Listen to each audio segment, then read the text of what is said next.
इस देश में 135 करोड़ भारतीय इस वक्त मौजूद हैं जो आपसे हाथ मिलाना चाहते हैं। आज कैसा लग रहा है? जब गए थे तो ये कौन सा नीरज चोपड़ा था और जब आया है टोक्यो से वापस तो ये कौन सा नीरज चोपड़ा है? जी देखो, बिल्कुल आपने जैसे बोला कि 135 करोड़ हाथ मिलाना चाहते हैं, 135 करोड़ लोग अपने देश के, तो मैं भी कोशिश करता हूं कि जितने लोगों से मिलूं और जितने लोगों से मैं हाथ मिला सकूं और वो खुश हो इस बात से, तो मैं बिल्कुल वो कोशिश करूंगा। पर मुझे लगता है कि ये पॉसिबल नहीं है। और दूसरी बात, बहुत ही मतलब शुरू से ही साथ रहा है, क्योंकि जब मैंने वर्ल्ड जूनियर में गोल्ड जीता, उसके बाद कॉमनवेल्थ गेम, एशियन गेम्स और आज ओलंपिक्स, तो जहाँ पे भी मैं गया उससे पहले भी और बाद में भी सभी लोगों की दुआएं और सभी लोगों का साथ रहा है। और वही दुआएं जो था अभी इस टाइम सबसे ज़्यादा थी। और मेरा लास्ट दिन गेम था और सभी ने बैठ के देखा, तो बहुत ही शायद वो जो एक रियल खुशी है, वो चीज़ मुझे खुद फील हुई है कि हाँ, मेरे साथ साथ मुझे तो हुई देश के सभी देशवासियों को हुई। तो बहुत ज़्यादा चेंज आया इसके बाद। और मुझे बहुत अच्छा लग रहा है कि हाँ, मैं देश के काम आया हूँ, कि मैंने ऐसा काम किया है। और इससे जो आने वाले और बच्चे हैं, जो खिलाड़ी हैं या जो भी अपने देश के युवा जिस फील्ड में भी हैं, वो शायद ऐसे थोड़ा इंस्पायर होंगे, तो अपने देश का और ज़्यादा नाम होगा। नीरज चोपड़ा सूबेदार से नीरज चोपड़ा ओलंपिक्स के गोल्ड मेडल विनर, आर्मी में रहने का आपके खेल पर, आपकी पर्सनालिटी पर क्या असर पड़ा और क्या ये आपको मदद किया जब आप फाइनल टोक्यो ओलंपिक्स में जा रहे थे?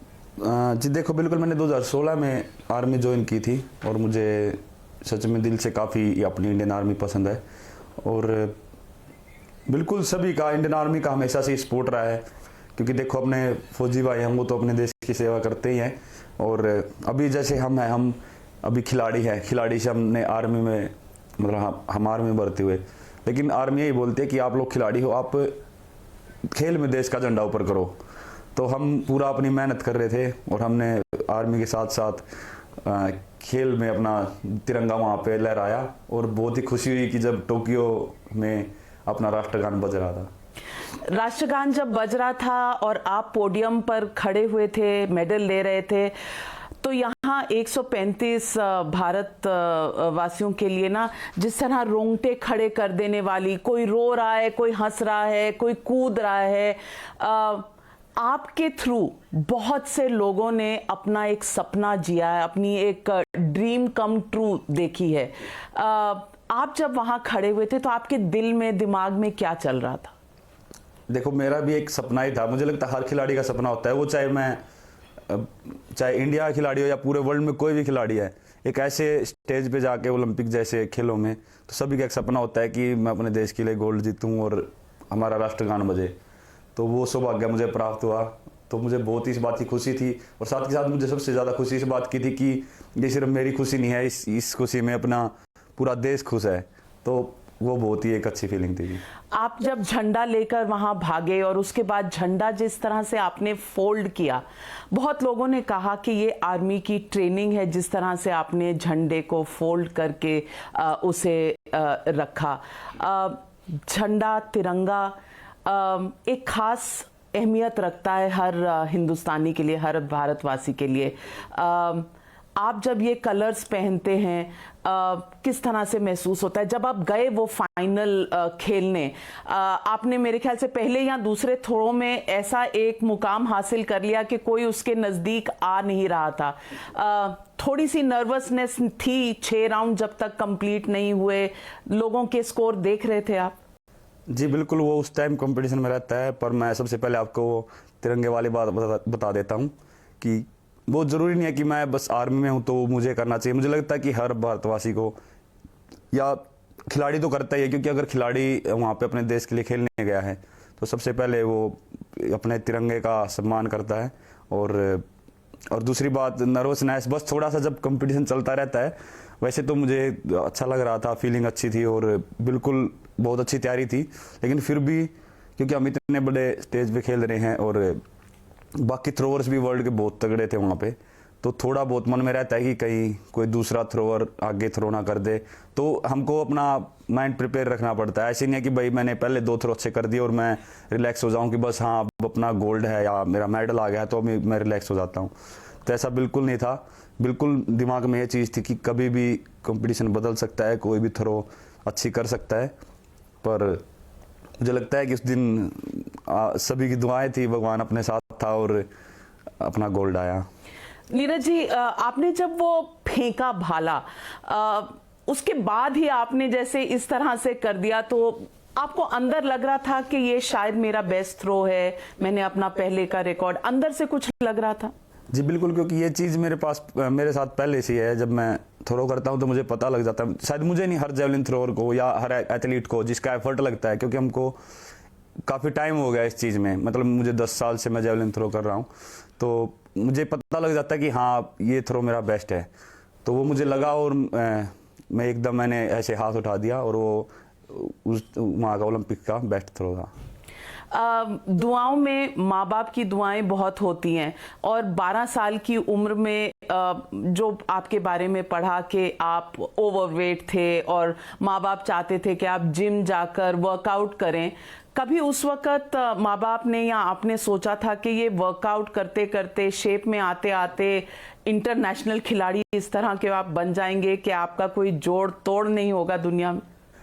देखो, माँ बाप का तो रहा है जी, माँ बाप की दुआएं होती है, लेकिन मुझे लगता है कि हमारी पूरी फैमिली की मेरे साथ सपोर्ट है और दुआ, क्योंकि हमारी जॉइंट फैमिली है तो हम सभी साथ रहते हैं। तो सभी का एक बहुत ही ऐसे अपने बच्चे की तरह, चाहे उसमें मेरे दादाजी हैं, अंकल हैं, पापा हैं, या जो भी परिवार में फैमिली में आदमी है, वो सभी मुझे बहुत ही सपोर्ट करते हैं शुरू से ही। बस थोड़ा सा स्टार्टिंग में फाइनेंशियली प्रॉब्लम होती है, वो मेरे हिसाब से हर एक जो भी एथलीट आप ले लो इंडिया में मिडिल क्लास फैमिली से उठता है, लेकिन जो एक फैमिली की जो एक सपोर्ट होती है मोटिवेशन देने की, या फिर ऐसे स्टार्टिंग में फाइनेंशियली प्रॉब्लम होती है, वो मेरे हिसाब से हर एक जो भी एथलीट आप ले लो इंडिया में मिडिल क्लास फैमिली से उठता है, लेकिन जो एक फैमिली की जो एक सपोर्ट होती है मोटिवेशन देने की, या फिर ऐसे विचारों से सपोर्ट करने की कि हाँ आप बस खेलो, अपनी मेहनत करो और हम पीछे आपको सपोर्ट करेंगे पूरा, तो वो एक बहुत ही ज़रूरी होती है। तो शायद वो चीज़ काफ़ी सहायक रही मेरे स्टार्टिंग से ही। नीरज जी, आपने कहा कि मिडिल क्लास फैमिली से कई लोग आते हैं, उन्हें अपने सपने साकार करने में बहुत कठिनाइयों का सामना करना पड़ता है।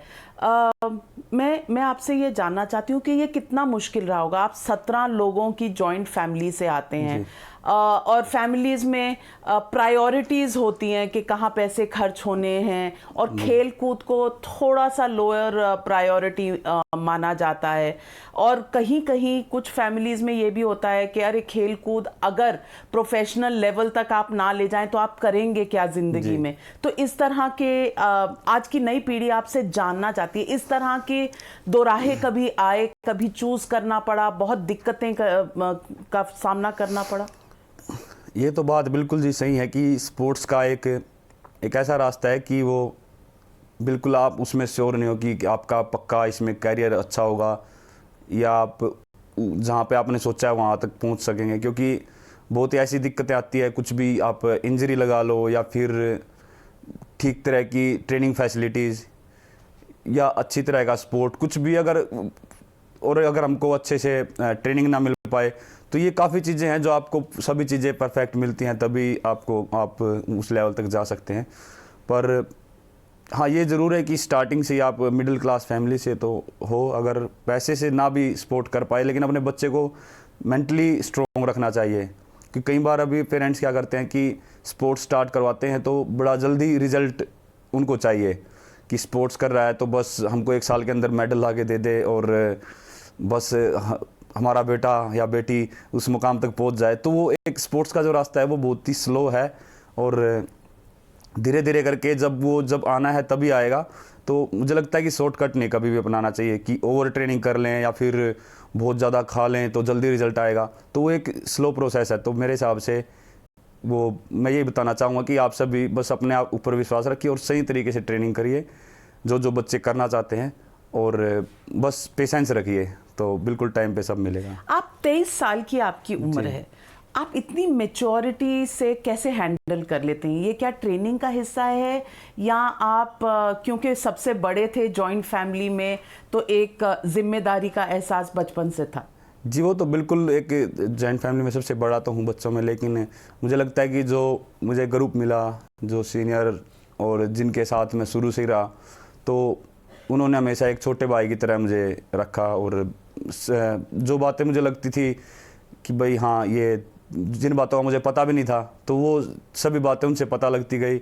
और जैसे जैसे मैं आगे खेला, कहीं इंटरनेशनल खेलने गया या फिर कहीं पे मेडल जीता, तो बस तब से ही थोड़ा थोड़ा सबसे बात करके थोड़ा स्पोर्ट्स के बारे में, वैसे तो पता नहीं, लेकिन हाँ स्पोर्ट्स के बारे में मैं ज़रूर बोल सकता हूँ कि हाँ, कि काफ़ी कुछ सिखा देती हैं कई चीज़ें। जैसे इंजरी आई, तो इंजरी आने का क्या कारण था वो मुझे पता लगा कि किस टाइम ओवर ट्रेनिंग होती है या किस टाइम हमको रुकने की ज़रूरत है उस टाइम पे।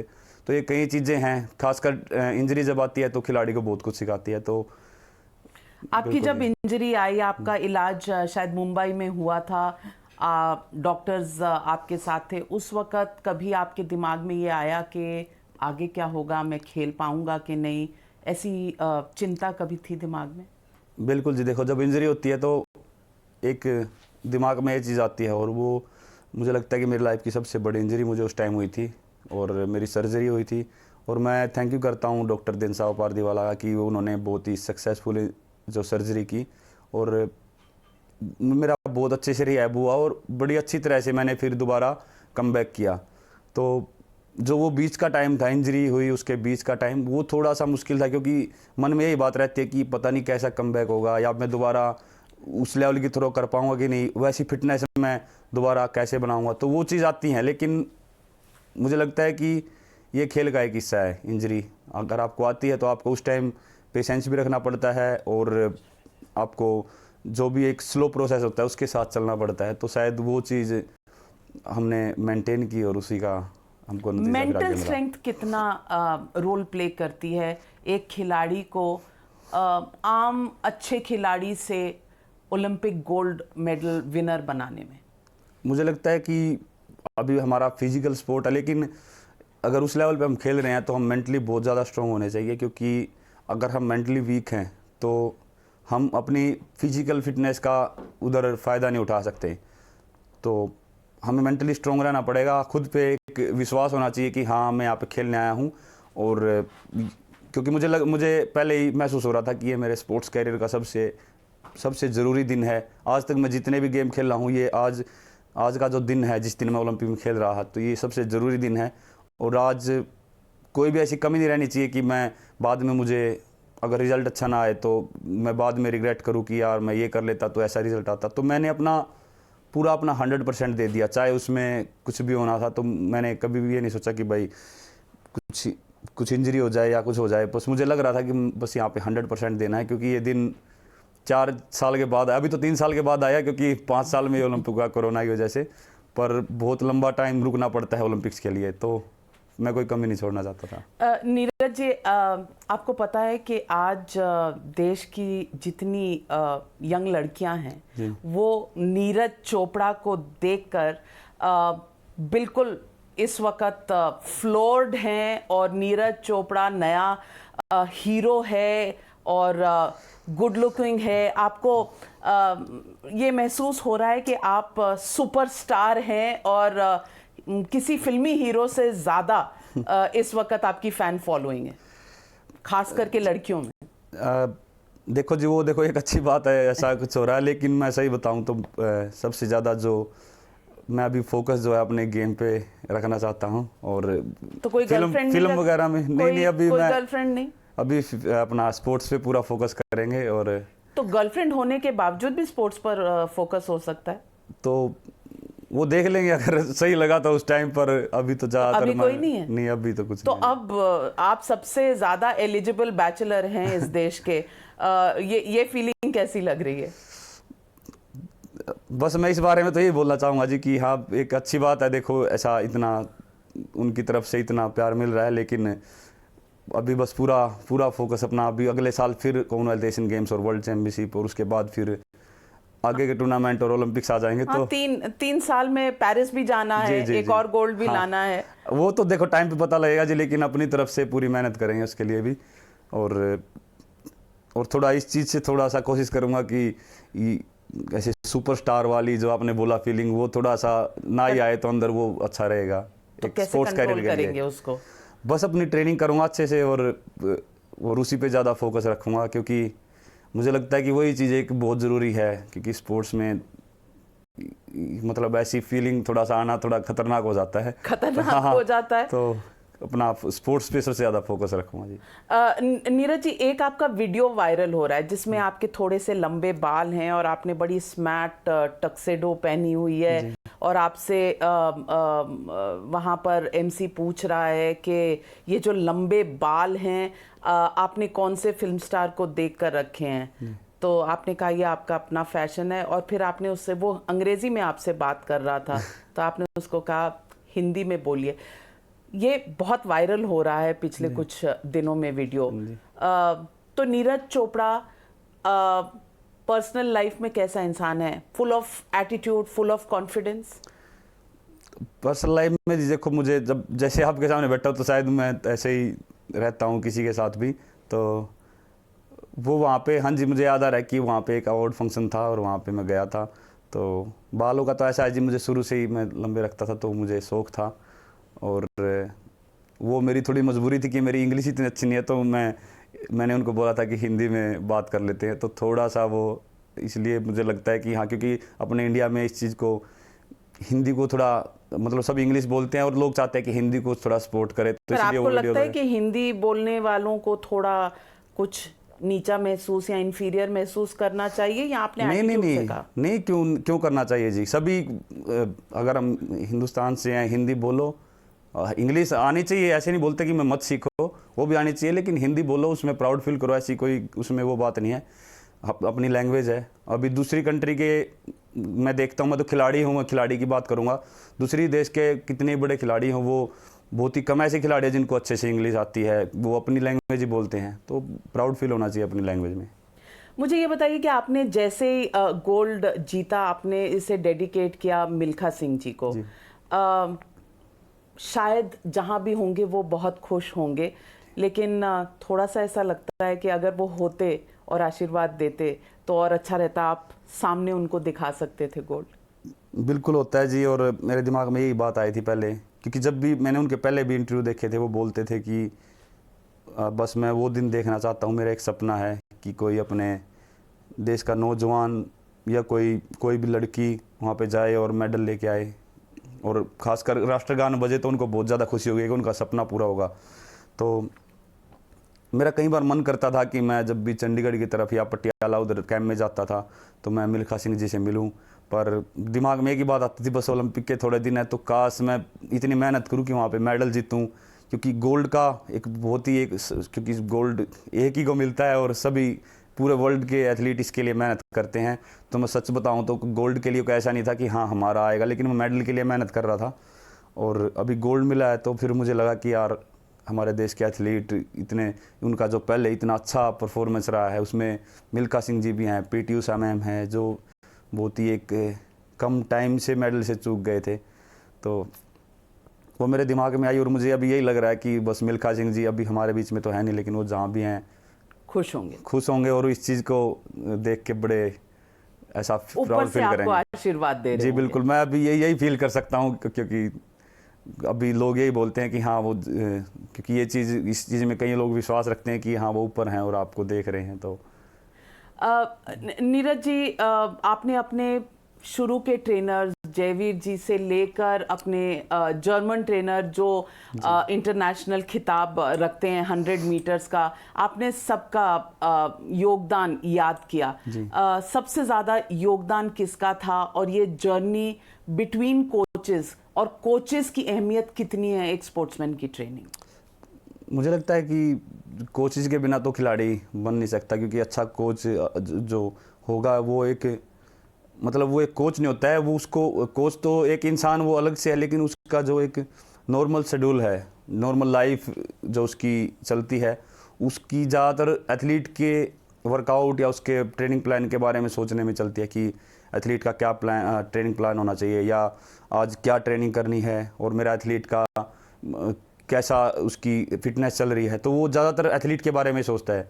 तो मुझे लगता है कि एथलीट तो जितना सोचता है, मुझे लगता है कई ज़्यादा गुना कोच को कई बार उसके बारे में सोचना पड़ता है कि मेरे एथलीट के लिए क्या चीज़ ठीक रहेगी। तो मुझे लगता नहीं कि बिना कोच के इतने मतलब एथलीट तैयार हो सकते हैं।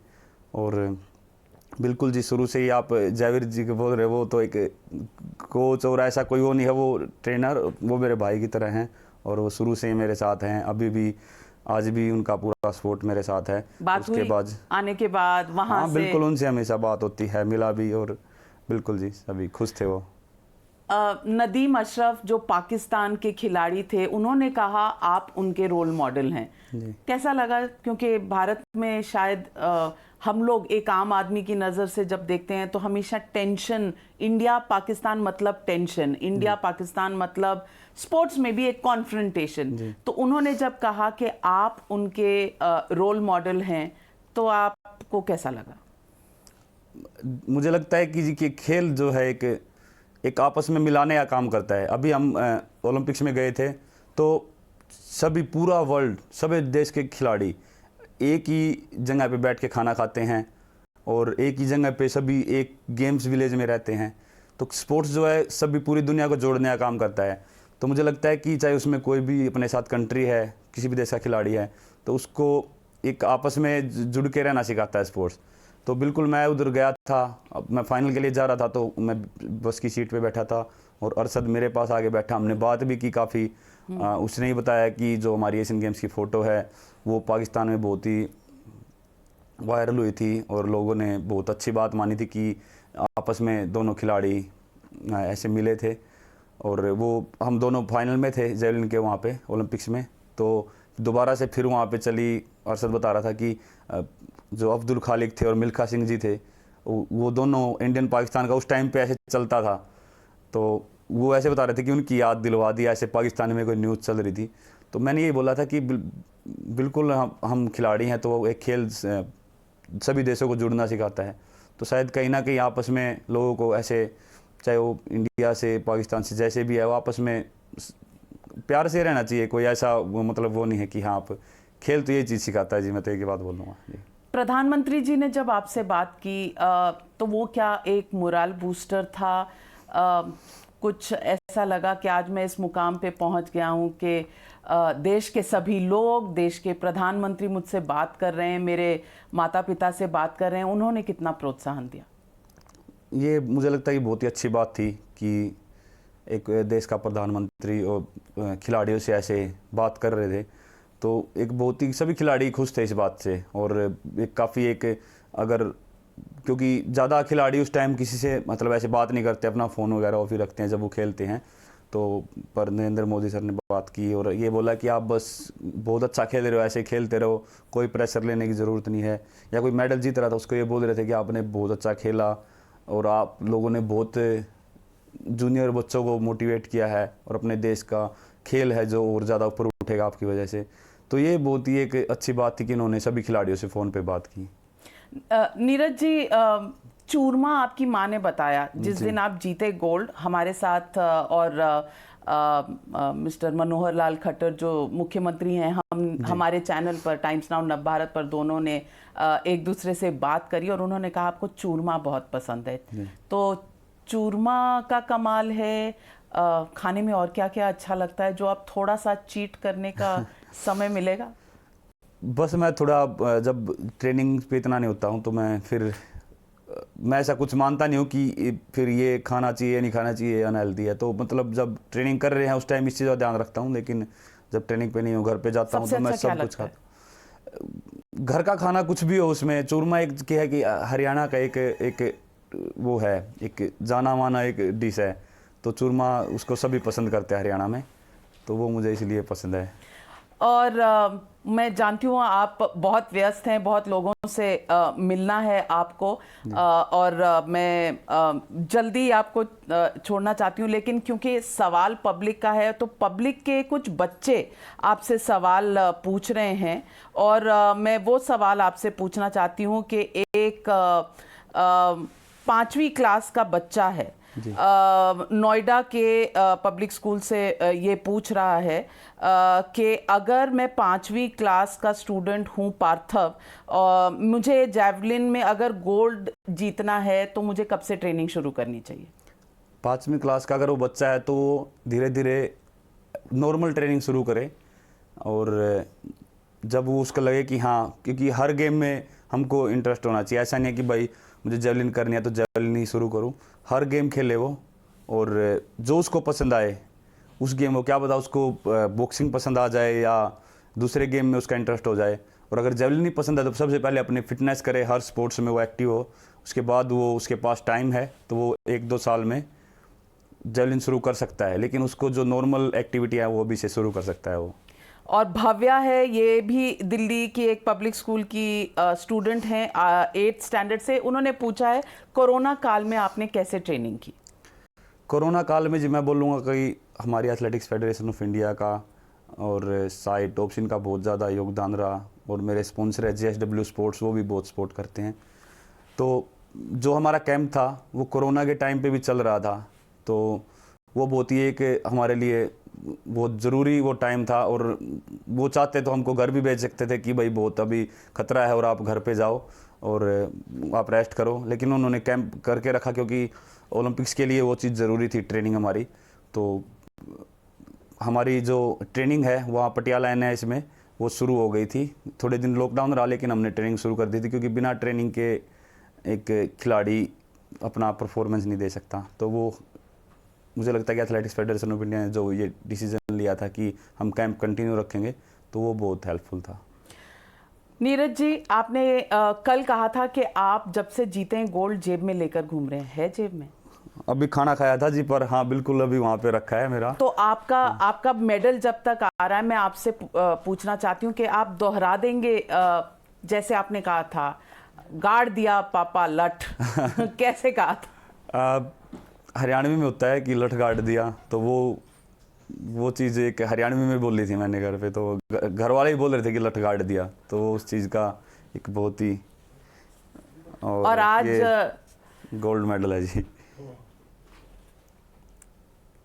Amazing amazing. आप एक इंस्पिरेशन है, ना सिर्फ हमारे लिए, ना सिर्फ यंग इंडियंस के लिए, पर एक पूरी जेनरेशन के लिए जिन्होंने देखा है गोल्ड आपके हाथ में आते हुए, और जिन्होंने देखा है वहाँ पर नेशनल एंथम बजते हुए।